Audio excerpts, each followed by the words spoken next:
Answering your questions part 2. So this is the second pile of questions that I put together from Instagram from this weekend when I asked you guys to ask me a bunch of questions.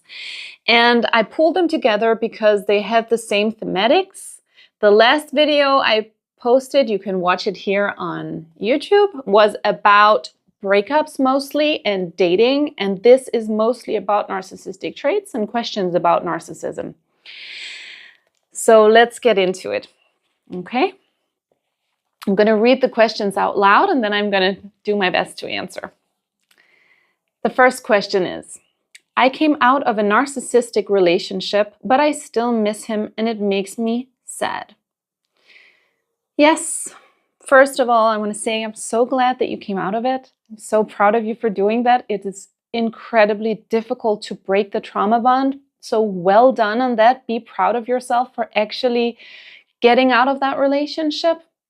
It must have taken an incredible amount of strength, because you would think that getting out of a toxic relationship is easier than getting out of a healthy, stable relationship, but it's actually the opposite. It's way more difficult because the trauma bond is strong, okay?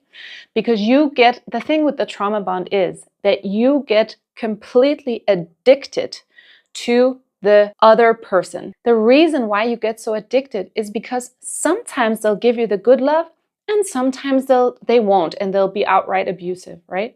So you never know when you're going to get the good love, or the love bombing as we call it, or you never know when you're going to get the dismissiveness or the whatever form of abuse you have endured with this type of person, right? So that's very, very addictive. And the person who hurts you the most also becomes the person who you seek comfort with. So it makes sense that you still miss your ex. It makes a lot of sense. I'm not surprised at all. It's not like when people realize that their ex-partners or their partners are narcissistic, that they just are done with it, happily move on. This person didn't, there was something wrong with them.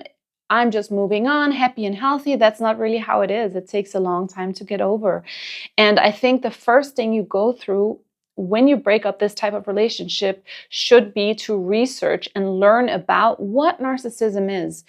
Again, we can't go around diagnosing here and there who's a narcissist and who isn't. But what we can say is that if someone has been displaying some of these narcissistic traits that I talk about in many of my videos, then it hasn't been a healthy relationship and it hasn't been a healthy person. Whether they're a narcissist or not really doesn't matter. If they're displaying those behaviors, it's just not okay. So I think you should give yourself grace in terms of missing them. It's okay that you miss them. It's normal that you miss them. Give yourself some time. Please go no contact. Please don't have any contact with this ex. They're going to try and manipulate you back. They're going to use all the tactics, all the manipulation tactics in the book. They're going to hoover you. They're going to do it all. Okay, they're going to love bomb you again. They're going to promise to change. If you already know that this person has been displaying this amount of unhealthy traits, then please don't go back. It's not going to get better. It actually only gets worse, because the thing is that when you do go back to someone who is a narcissist or someone who is toxic to that degree, they just respect you less. And in their mind, it's like, okay, well, if they came back, then I guess they're okay with my behavior and they've forgiven me, even though that's not the case. And they really lose respect for you. So you don't want to do that. They might even punish you for the time that you weren't together. So if you were with anybody else, oh, God forbid you went on another date while you were not together, they'll punish you for that as well. And it'll just get worse. These types of relationships, especially if there's abuse involved, it just gets worse and worse and worse and worse. It's something that it gets worse over time. It doesn't get better. Because the thing in these relationships is that you have certain boundaries. And then over time, just 1% every week, your boundaries, they get pushed and pushed and pushed and pushed and pushed and pushed. And suddenly, 5 years down the line, you can't even recognize yourself. And you can't even recognize what you're putting up with. And you're thinking, I would never have put up with that. No, you wouldn't from one day to the next, but it happens over time. So that's why it gets worse and worse. So I hope that was, there wasn't an actual question here, but I felt like what you were asking me was, Is it normal to still miss him? What should I do about missing him? And you should really just continue to move on and cut off all contact and don't take him back. Second question. Can there be a narcissist who's honest and shows you the way out of the relationship? Ironically, the answer is yes. Many narcissists, they have fun with this and they will hint at their true nature. They might even tell you. They say like, oh, I'm such a narcissist. They have fun with it, honestly. But whether or not they will try to show you the way out of a relationship with them depends on whether or not they are done with you. So if they're not done with you yet, they're not going to show you the way out of the relationship. Then they're still going to intermittently love bomb you. They're still going to give you some attention sometimes. They're still going to try and manipulate you and lie to you, even though they're still cheating and doing all these behaviors behind your back. But if they're not done with you, they're not going to show you the way out. They might push you to want to leave with their behavior, but then as soon as you leave, they're going to hoover, they're going to beg, they're going to cry, they're going to apologize, they're going to promise to change. But once they're actually done with you, which is what we call the final discard, then they'll just show you the way out. They'll become extremely sloppy.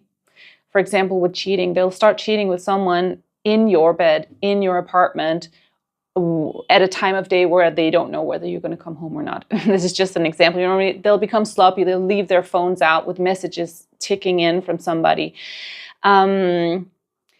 But it's interesting. You should go follow. There are a couple of channels here on YouTube and on social media, Instagram and TikTok, where some self-aware narcissists who are in therapy, they talk about how it is to be a narcissist. One of them is called Mental Healness.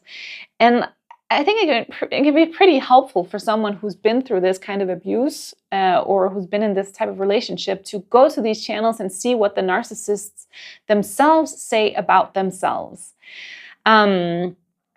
I think many narcissists, they know what they're doing. They might not know that they have a diagnosis, but they know that they are smarter than other people, is what they probably would call it themselves, because they know how to manipulate people. So they see it as like, I'm smarter. I can manipulate anyone I want. Most of them, they know that they have these talents, so-called talents, right?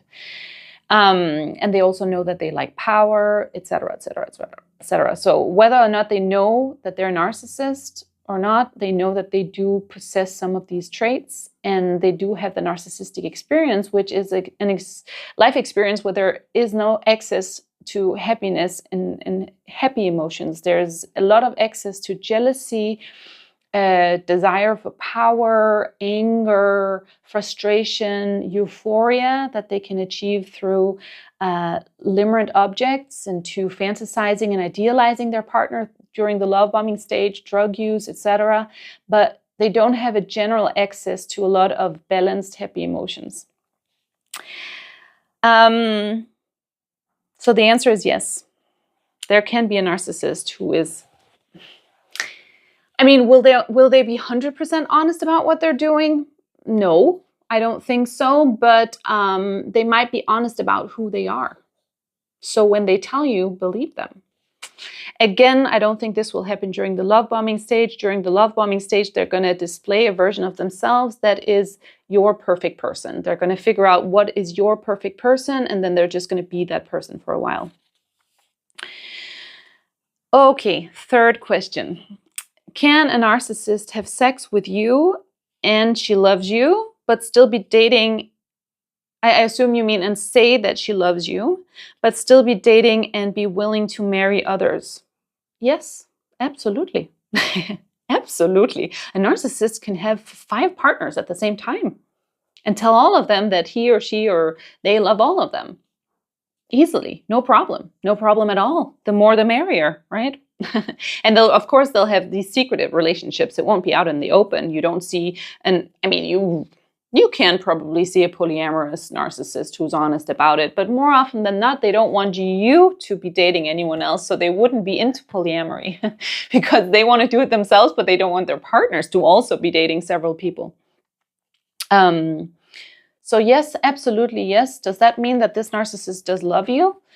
I mean, might be obsessed with you, might desire you. Love, I don't really think they know purely what it is. But yeah, they might desire you and at the same time still be willing to marry other people and be dating other people. Absolutely, yeah. If you're dating someone like that, whether that person is a narcissist or not, please stop dating them. That's not okay. And you definitely deserve more than that. Okay, fourth and final question. What do I do when a narcissist keeps crossing boundaries? All right. Yeah, I wish I could say you just enforce those boundaries, you just keep sharing your boundaries, you just show this narcissist that you mean what you say, but they're not gonna, there's no way. They're not gonna respect your boundaries. They have no interest in respecting your boundaries. They don't care about the consequences if you don't respect their boundaries, unless it directly makes their life more miserable and difficult.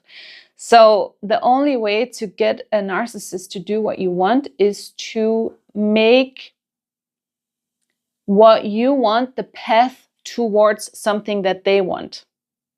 You see what I mean? They're not gonna do it for you. They're not gonna respect your boundaries for you or because they want to respect you. They're only gonna do it if there's something in it for them. There is no way to talk reason to someone like that, with a narcissist. You can't talk reason to them. They're not going to respect your boundaries. That's how it is. Don't expect it to be so, but you can set it up in a way where they get something positive out of respecting your boundaries. Okay, so respecting your boundaries becomes the path towards something that they want. That's really the best you can do. And then if you don't really have to interact with a narcissist, please don't. There's no reason. Why would you? Why would you? Maybe sometimes you have to, right? Sometimes you have a narcissistic boss or you have kids together, etc. I hope this video was helpful and my answer to these questions were helpful. I'll do another one soon. So if you do want to ask questions, you can either write your questions below here and I'll answer those questions in my next video, or you can go follow me on Instagram where I do these Q&A stickers sometimes in my stories where you can write all your questions and then I bundle them together and then I answer them here on YouTube. Please like this video if you liked it and subscribe to my channel, and I look forward to seeing you again soon.